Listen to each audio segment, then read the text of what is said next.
கஷ்டப்படு என்று கஷ்டப்படாமல் இருக்க கஷ்டப்படு நான் எழுதினேன். நீ இளமையில் வியர்வை சிந்தாவிட்டால் முதுமையில் கண்ணீர் சிந்த வேண்டும். உளிபடாத கற்கள் சிலையாவதில்லை, அதுபோல உழைப்பில்லாத கனவு நனவாவதில்லை. படுத்து கிடக்கிற சோம்பேறிக்கு பகல் கூட இரவுதான், எழுந்து நடப்பவனுக்கு திரும்பும் திசையெல்லாம் கிழக்குத்தான். அப்ப நம்முடைய நேரத்தை நம்ம எப்படி பண்றோம்? ஒவ்வொரு நாளும் வாழ்க்கை வருது. சில பக்கம் டிவியில் பார்ப்போம், பாட்டிலிங் பிளான்ட் எம்டியா வரும், அதுக்குள்ள அந்த லிக்விட் அது என்ன இருந்தாலும் அப்படியே போகும். சிலர் எம்டியா போனா எப்படி இருக்கு நினைச்சு பாருங்க. ஒரு நாள் காலையில இருந்து வருது, இந்த நாள் சாயந்தரம் போகுது, சாயந்தரத்துக்குள்ள இந்த நாளை நம்ம என்ன செய்யறோம்? இந்த நேரத்தை எப்படி சரியாப்படுத்தினாதான் சாதனை படைக்க முடியும். ஏன்னா நேற்று என்பது உடைந்த பானை, நாளை என்பது மதில் மேல் பூனை, இன்று என்பது என் கையில் உள்ள வீணை, இதை உணர்ந்து கொண்டால் நீ தொட்டிடலாம் வானை. ஒவ்வொரு நாளையும் நம்ம சரியா பயன்படுத்தணும். அது அவர் தான் குறிப்பிடுறாரு ஜானா தமிழ்வாணன் அந்த புத்தகத்துல. ஒவ்வொரு தினத்தையும் நற்செயல்களால் நிரப்புங்கள், ஒவ்வொரு தினத்தையும் நற்செயல்களால் நிரப்புங்கள், ஒரு நல்ல வாரம் உண்டாகும். ஒவ்வொரு வாரத்தையும் நற்செயல்களால் நிரப்புங்கள், ஒரு நல்ல மாதம் உண்டாகும். ஒவ்வொரு மாதத்தையும் நற்செயல்களால் நிரப்புங்கள், ஒரு நல்ல வருடம் உண்டாகும். ஒவ்வொரு வருடத்தையும் நற்செயல்களால் நிரப்புங்கள், ஒரு நல்ல வாழ்க்கை உண்டாகும். அப்ப சாதனை வாழ்க்கையாக நாம் மாத்துறதுக்கு எல்லாத்துக்கும் நம்முடைய கடமைகள் இருக்கிறது. அந்த குடும்பம் என்ற நிலையிலிருந்து பார்த்தா, குடும்பத்துல மகிழ்ச்சியா இருந்தா தான் தொழில சிறப்பா செய்ய முடியும்னு நினைக்கிறாங்க. நிறைய பேர் குடும்பத்துல மகிழ்ச்சி எடுத்துட்டு போக முடியாத பல சிக்கல்களுக்கு இருக்கிறாங்க. நிறைய வழக்கறிஞர்கள் இங்க இருக்கலாம், நிறைய இருக்கலாம். ஆனா அந்த குடும்பத்துல மகிழ்ச்சியா இருக்கிறத பத்தி என்னன்னா, நெய்வேலி லிட்ரேட் கார்பரேஷன் ஒரு ப்ரோக்ராமுக்காக நான் போயிருந்தேன். இந்த மாதிரி பேசும்போது என்ன அப்படின்னா, ஒர்க் லைஃப் பேலன்ஸ் பண்றது அப்படின்னு. எனக்கு முன்னால பேசின பேச்சாளர் சொன்னார், கணவன் மனைவி ஒருவர் ஒருவர் புரிந்து கொண்டு மகிழ்ச்சியாக வாழ வேண்டும், புரிதல் இருந்தால் பிரிதல் இருக்காதுன்னு போயிட்டார். கணவன் மனைவி ஒருவர் ஒருவர் புரிந்து கொண்டு மகிழ்ச்சியாக வாழ வேண்டும், புரிதல் இருந்தால் பிரிதல் இருக்காதுன்னு சொல்லிவிட்டார். அதற்கு பின்னால நான் மௌனம் சொன்னேன். எனக்கு முன்னால பேசின பேச்சாளர் குறிப்பிட்டார், கணவன் மனைவி ஒருவர் ஒருவர் புரிந்து கொண்டு மகிழ்ச்சியாக வாழ வேண்டும் என்று சொல்லிவிட்டு ஒருவரை ஒருவர் எப்படி புரிந்து கொள்ள வேண்டும் என்பதை சொல்லாமல் போய்விட்டார். அதை நான் சொல்கிறேன். கணவன் மனைவி ஒருவர் ஒருவர் எப்படி புரிந்து கொள்ள வேண்டும் என்று கேட்டால், ஒருவரை ஒருவர் எளிதில் புரிந்து கொள்ள முடியாது என்பதை புரிந்து கொண்டு மகிழ்ச்சியாக வாழ வேண்டும். Understand you can't understand. இதே நிறைய சிரமங்கள் வர்றது.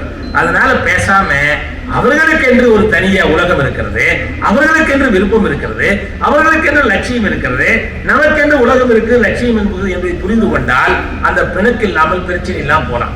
என் நண்பர் ஒரு கவிதை எழுதினார், விட்டு கொடுத்தல் என்பது தொலைப்பதல்ல விதைப்பது. விட்டு கொடுத்தல் என்பது தொலைப்பதல்ல விதைப்பது. எங்க விட்டு கொடுக்கிறது? நட்பும் குடும்பமும் விட்டு கொடுத்தலின் விஸ்வரூபத்தை. இதில் வீழ்வது கூட மகிழ்ச்சியானது மலையை போல, வளைவது கூட கம்பீரமானது வில்லை போல, வெற்றியினால் அன்பில் விரிசல் வெறுமனில் தோற்று போவதே சுகமானது. நிறைய பக்கம் நம்ம பேசணும், குடும்பத்தை பொறுத்தவரைக்கும் புரிந்து இருக்கிறோம். சட்டம் பேசினால் வழக்கு நடத்தலாம், வாழ்க்கையை நடத்த முடியாது. Adjustment is better than argument. அப்போ ரெண்டு பேரும் சேர்ந்துட்டு புத்தகத்தை வாசிக்கலாம், மனிதரை வாசிக்கிறதுக்கு விருப்பப்படலாம். ஆக ஒரு வாசிப்பு ஒரு சாதாரண மனிதனை சாதனை மனிதனாக மாற்றிவிடும். வாசிப்பதன் மூலமாக கிடைக்கக்கூடிய அனுபவம் நம்முடைய சிந்தனையை மாற்றும். எப்படி சார் அப்படின்னா, ஒரு சீடர்கள் கிட்ட ஒரு குரு கிட்ட 3 சீடர்கள் இருந்தார். குரு என்ன செஞ்சாரு, இந்த 3 பேர்ல யாரா புத்திசாலின்னு பாக்குறதுக்கு ஒரு மண் பானைய தலைகளா கவிழ்த்தி வச்சு அதுல என்ன இருக்குதுன்னு கேட்டான். முதல் சீடர் சொன்னா ஒண்ணும் இல்லைட்டான். ஒண்ணுமில்லாதனாலதான் நீங்க கவிழ்த்து வச்சிருக்கீங்க, ஒண்ணும் இல்லைட்டான். 2வது சீடர் கூப்பிட்டு அதுல என்ன இருக்குன்னு கேட்டான். 2வது சீடர் இந்த பானைய நேரா திருப்பி வச்சு கைவிட்டு தேடி பார்த்துட்டு ஒண்ணும் இல்லைட்டான். 3வது சீடர் கிட்ட கேட்டா இதுல என்ன இருக்குதுன்னா, 3வது சீடர் சொன்னா இந்த பானை நிறைய காற்று இருக்கிறது என்றார். வித்தியாசமா சிந்திக்கிறாங்க, காற்று இருக்கிறது என்றார். உடனே அந்த குரு சொன்னார், அந்த பானை நிறைய காற்று இருக்கிறது, காலியாக இருக்குது என்று தமிழ் சொல்ற பாருங்க. காலியாக இருக்குதுன்னா காற்று இருக்குதுன்னு அர்த்தம். எம்டி வேற காலி வேற, இங்கிலீஷுக்கு இதுக்குள்ள வித்தியாசம். எம்டினா ஒண்ணுமில்லைன்னு அர்த்தம், நம்ம காலியா இருக்குன்னு சொல்றோம். காலினா காற்று இருக்குதுன்னு அர்த்தம், காற்று இருக்குது என்று சொன்னார். உடனே அந்த குரு என்ன பண்ணார், முதல் சீடனை விளக்கிட்டார். ஏன்னா அவன் எந்த முயற்சியும் பண்ணல. ஏன்னா முடியாது என்பதை கூட முயற்சித்தவர்கள் முடிவு செய்ய வேண்டும். முயற்சிக்கிற முன்னாலேயே முடிவு இருக்கக்கூடாது. முயற்சிக்கு முன்னால் வருகிற தயக்கம், வெற்றிக்கு பின்னால் வருகிற மயக்கம் நிலையான முன்னேற்றத்தை கொடுக்காது. நிறைய பேர் முயற்சிக்காமே அது முடியாது, வேற ஒண்ணுமே இல்லை. முயற்சி எப்படி இருக்க வேண்டும் என்று கேட்டால், முயற்சிக்கு முயற்சி, முன்னேற்றம் இருக்க வேண்டும். முடிந்தவரை முயற்சிப்பதல்ல முயற்சி, எடுத்ததை முடிக்கும் வரை முயற்சிப்பதே முயற்சி. சாதாரண மனிதன் பல முறை முயற்சிக்கிறான், சாதனை மனிதன் பல வழிகளில் முயற்சிக்கிறான். ஆக இந்த முயற்சி என்பது நிறைய பேர் பத்தாது நினைக்கிறார். சில பேர் முயற்சி பண்ணுவாங்க. ஒரு கல்லை உடைக்கிறீங்க பாருங்க, அது எத்தனாவது அடியில் உடைன்னு சொல்ல முடியுமா? எத்தனாவது அடியில் இருக்க முடியும்? ஒருவன் கேட்டான், முயற்சி எப்படி சார் இருக்கும்? என்னை ஒரு அறைக்குள் விட்டு பூட்டி விட்டார்கள், நான் எவ்வளவு தூரம் முயற்சிப்பேன்? ஒன்று நான் வெளியே வர வேண்டும், இல்லாவிட்டால் என்னுடைய மூச்சு காற்று வெளியே போக வேண்டும். அதுவரை முயற்சிக்கக்கூடிய முயற்சி தான் இருக்கும். பல பேருக்கு அந்த முனைப்பு இருக்காது, கடைசியில் பாதியில் அப்படியே நிறுத்திடுவோம். அந்த முயற்சி தான் நம்ம உயர்த்தும். உளிவராத கற்கள் சிலையாகாது, அதுபோல உழைப்பில்லாத கனவு நனவாகாது. இந்த சீடன்கிட்ட கேட்டார், 2 சீடனை கூப்பிட்டு, இந்த காத்து இருக்குன்னு சொன்னா பாருங்க, அந்த சீடன்கிட்ட சொன்னாப்புல காத்து வெளியேற்றி பார்க்கலாம். உடனே ஒரு கல்லை கொண்டாந்து போட்டா உடைச்சா காத்து வெளியேறிடலாம். அந்த கைவிட்டு காத்து இருக்குன்னு சொன்னா பாருங்க, அந்த சீடன் கிட்ட சொன்னார், இந்த காத்து வெளியேறி பார்க்கல அப்படின்னு சொன்னார். அவன் சொன்னான், இன்னொரு பானையில கொண்டாந்து தண்ணி ஊத்தினா இப்ப காத்து வெளியேறிடுச்சு. அந்த தண்ணி வெளியேற்றோன்னா மணல் அள்ளி அந்த பானை தண்ணி போயிடும். இதுல என்ன கருத்துனா, ஏற்கனவே காற்றை வெளியேற்ற வேண்டும் என்றால் அதை விட கொஞ்சம் கனமான திடமான தண்ணீர் ஊற்றணும். அந்த தண்ணீரை வெளியேற்ற வேண்டும் என்று சொன்னால் மணலை போடும். அதுபோலதான் நம்முடைய மனசுக்குள்ள சில கருத்துக்கள், சில நம்பிக்கைகள், அனுபவங்கள் நமக்கு சில விஷயம் கொடுத்துருக்கும்.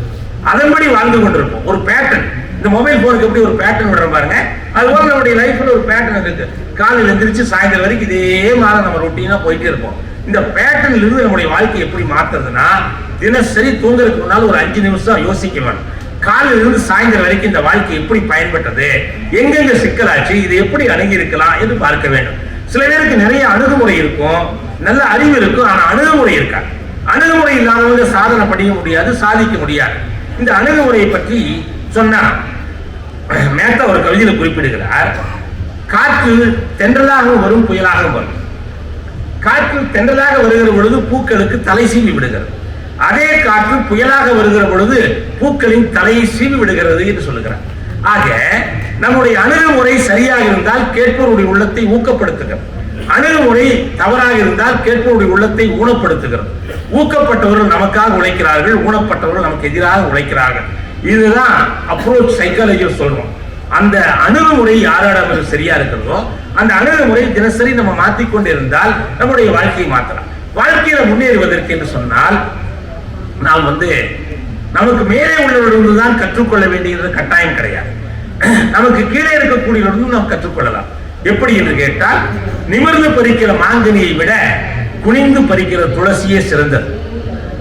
நிமிர்ந்து பறிக்கிற மாங்கனியை விட குனிந்து பறிக்கிற துளசியே சிறந்தது. ஏனென்றால் மாங்கனி விருந்தாகிறது, துளசியோ மருந்தாகிறது. ஆக எந்த நிலையில் இருந்து கற்றுக்கொள்ளக்கூடிய பக்குவத்தை நாம் வளர்த்துக் கொள்ளலாம். அந்த பக்குவம் தான் நம்முடைய வாழ்க்கையை மாற்றி அமைக்கும், சிந்தனையை மாற்றி அமைக்கும், செயல்களை மாற்றி அமைக்கும், பழக்கத்தை மாற்றி அமைக்கும், வழக்கத்தை மாற்றி அமைக்கும். ஆக தொழில், குடும்பம், சமுதாயம் என்ற 3 நிலைகள் நம்முடைய முன்னோர் சொன்ன மாதிரி தொழிலிலே வெற்றி அடைவதற்கு அறிவு ரீதியான அணுகுமுறை இருக்க வேண்டும். குடும்பத்தில் மகிழ்ச்சியாக இருப்பதற்கு அன்பு ரீதியான அணுகுமுறை இருக்க வேண்டும். சமுதாயத்திலே மதிப்போடு இருப்பதற்கு நல்ல பண்போடு நாம் பழகினால் நம்ம 3 நிலைகளிலும் நாம் மகிழ்வாக நம்முடைய வாழ்க்கையை, சாதாரண வாழ்க்கையை சாதனை வாழ்க்கையாக மாற்ற முடியும் என்று சொல்லி என்னுடைய கருத்துக்களை கேட்டு உங்கள் அத்தனை பேருக்கு நன்றி சொல்லி நிறைவாக மனசுல வச்சுக்க டேக் ஹோம் மெசேஜ். உயரம் என்றால் எவரெஸ்ட், உயரம் என்றால் எவரெஸ்ட். தொடர்ந்து உயர வேண்டும் என்றால் நெவர் ரெஸ்ட் என்று ஓடிக்கொண்டிருந்தால் உங்களால் சாதிக்க முடியும். நல்லதொரு வாய்ப்பை வழங்கிய பப்பாசியினுடைய தலைவர், செயலாளர், ஏனைய உறுப்பினர்களுக்கும் கருத்துக்களை எல்லாம் சொல்வதற்கு உள்ளபடியே உள்ளத்தை கொடுத்தமைக்காக உங்கள் அத்தனை பேருக்கும் நன்றி பாராட்டி, வளர்ந்த பாரதம், வளமான பாரதம் உருவாக்குவோம். அதற்கு தளராத உழைப்பையும் தன்னம்பிக்கையும் உரமாக்குவோம். நேர்மை திறம்தனை நெஞ்சத்து உயிராக்குவோம். மனித நேயமே நம் வேதம் என்று உலகெங்கும் பறைசாற்றுவோம் என்று சொல்லி அனைவருக்கும் நன்றி பாராட்டி விடைபெறுகிறேன். அன்புடன் வணக்கம்.